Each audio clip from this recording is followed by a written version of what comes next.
గమనించండి, ఈ 19వ అధ్యాయంలో మీరు చూస్తే ఆయన సంచరించుచు, చూడండి దేవుడు ఏం చేస్తాడు చెప్పండి, సంచరించేవాడు.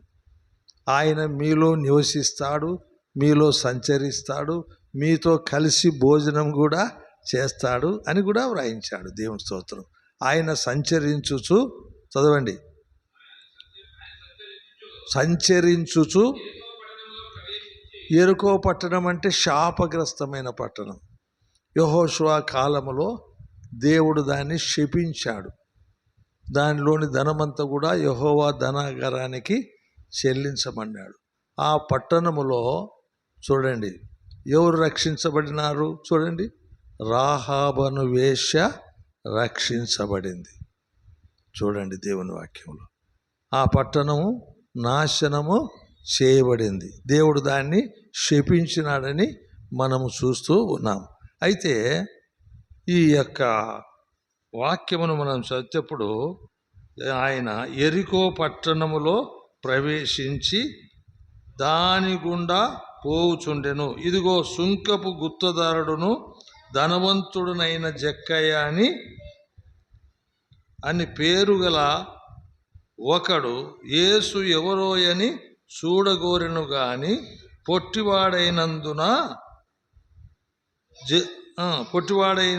జనులు గుంపు కూడి ఉండుట వలన చూడలేకపోయెను. చూడండి దేవుని వాక్యంలో ఈయన సుంకపు గుత్తదారుడు. చూడండి, ధనవంతుడా కాదా అండి? యేసు ప్రభు ఏమన్నాడంటే లూకాసు వార్త 6వ అధ్యాయం 20వ వచనములో ఒక మాట అన్నాడు. చూస్తారా మీరు? అంతటా యేసు, అంతటా ఆయన, ఎంతమంది అండి శిష్యులు? 12 మంది. వారి తట్టు ఏం చేసినాడు ఆయన? పారజూసి ఇట్లా, నేను బీదలైన మీరు ధన్యులు.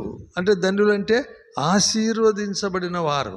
చూడండి, బీదలైన మీరు ధన్యులు, దేవుని రాజ్యము మీదన్నాడు. ధనవంతుడు దేవుని రాజ్యములో ప్రవేశించుట కంటే సూది బెజ్జములో ఒంటె దొరుట సులభం అన్నాడా లేదండి? అంటే మనం ధన్యులమా, ధనవంతుడు ధన్యులా చెప్పండి? మనం కొన్నిసార్లు వాళ్ళని చూసి అసూయ పడుతుంటాం. పడాకండి. బీదలైన మీరు ధన్యులు, దేవుని రాజ్యము మీది అన్నాడు. చూడండి, మనల్ని బీదలుగా పుట్టించాడు. దేవునికి స్తోత్రం. మరి బీదల కోసమే వచ్చినాడా, రాలేదా?